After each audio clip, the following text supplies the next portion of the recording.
Hello, my name is Stephanie Moreno, presenting the lack of women in dominated fields is because women aren't given enough or the right resources and are even discouraged to continue their education. Of course, we're going to talk about how discrimination can be discouraging, but first we must go back to our roots in the beginning, how education was evolved for women. Before the education that women/girls currently receive, in the mid-1600s to 1800s, education for women mostly consisted of dame schools that were ran by women in their homes. These women would teach girls basic elementary education such as light reading, writing, math, alongside with other household skills like sewing, embroidery, and basic cooking. This was considered the average education for women, the only education men believed that women should have had, until we had the first woman to go to actual school, Catherine Brewer Benson. Catherine was born in Augusta, Georgia in 1822.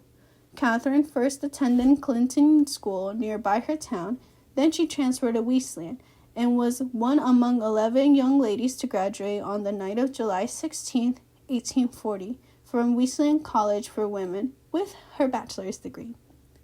The reason she was the first to receive her degree is because the college was doing it by alphabetical order, and by lucky chance, Catherine Brewer Benson became the first woman to graduate from college.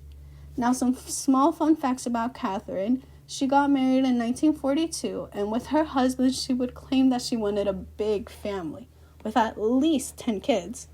Catherine also believed that women should have the same access to education as men.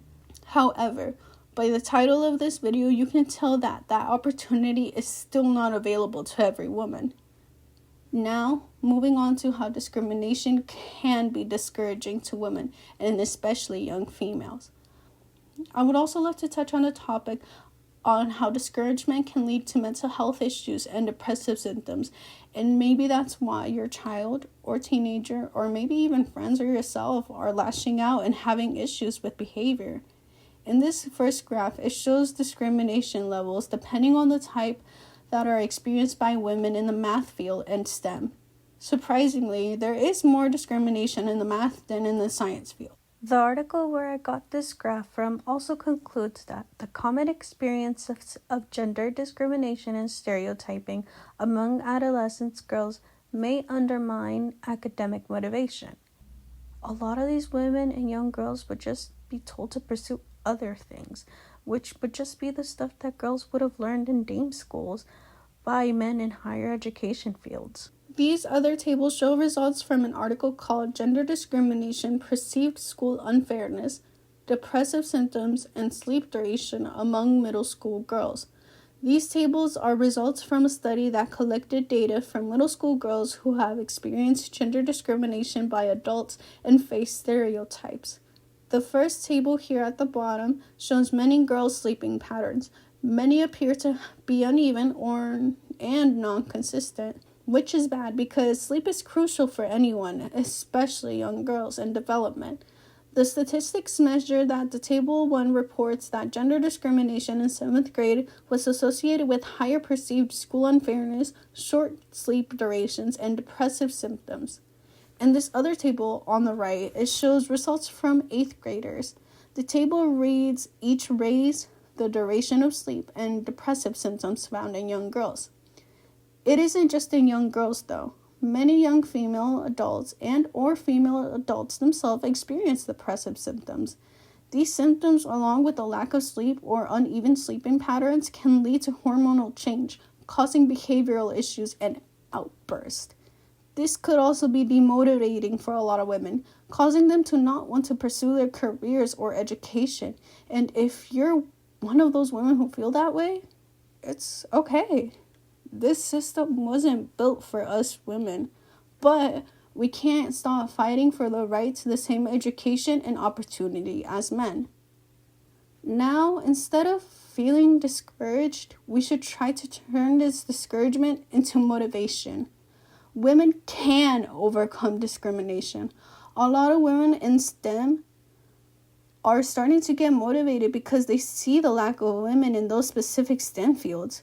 For example, women in science and technology fields find that more motivation and effort is put into scientific projects or technology projects when it's suggested that women and men had the equal and same competence. In another article I found while searching for these sources, it's called It's wrong to exclude girls from something they love, adolescents' attitude about sexism in science, technology, engineering, and math. And in this article, it's a study that was conducted to show that a lot of teenagers right now are trying to stop sexism in STEM and how they're dealing with it, because teens instead are trying to continue their career paths in education. When it comes to general education in STEM, gender should not be a focus. In this article, the studies conclude that the stubborn gender gap we have is likely due to the gender discrimination and sexism that is constantly experienced by young girls and women. I agree with this article because one of the only things that's holding us back from huge discoveries, such as cures from diseases or maybe the next new scientific discovery, is gender. Just imagine how much more far advanced we'd be if we didn't let gender get in the way. Here's a quick scenario.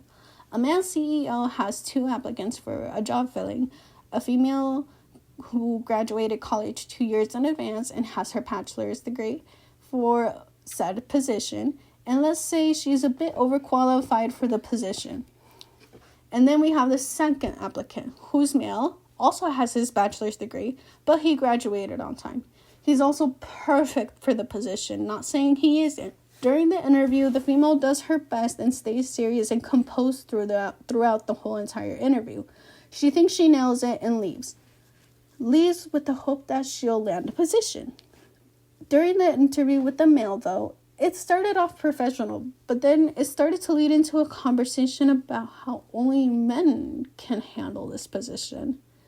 And because of the current stereotypes, the CEO might agree with what the male is saying. Right there is what the CEO gives into, which is bias. Now that they have that connection, the CEO is most likely to give the position to the male. Now, imagine the same scenario, but in a different universe where gender doesn't matter. In this universe, the woman is most likely to get the position because the CEO wouldn't have that bias. We're behind as a society for letting gender get in the way of who gets what opportunity. Just imagine how many more doctors, firefighters, police officers, etc. we would have to benefit our communities. I also think about how much further we'd be in science, accurate history, and medical discoveries, and technology, and many more fields if women were given the right resources and opportunity as men. Not only that, but depressive symptoms and rates in young females and adults in general might drop significantly, which also reduces the outbursts that you see in a lot of young women. Education for women has evolved since the 1600s, but we have obviously not gotten far with these past 300 years. In the world right now, we have shortages in every field, but we still refuse to hire based off gender. Earlier this year, the DEI, Diversity, Equity, and Inclusion regulations, were rolled out, making it difficult for people of color and especially women to get jobs. That DEI regulation was there to prevent companies from discriminating against gender and color. We're going backwards, and we must prove our existence is worth and equal to a man. And women should receive the equal care and opportunity that a man has. Females don't want to outsmart or outdo males, or maybe they do, but mostly crave we are given that equal opportunity as men. It is now the time to show and prove that gender shouldn't be a matter in considering someone for a position, whether that be in a job or education. Learning from each other, each gender, we learn how to grow and advance as a group and coexist together.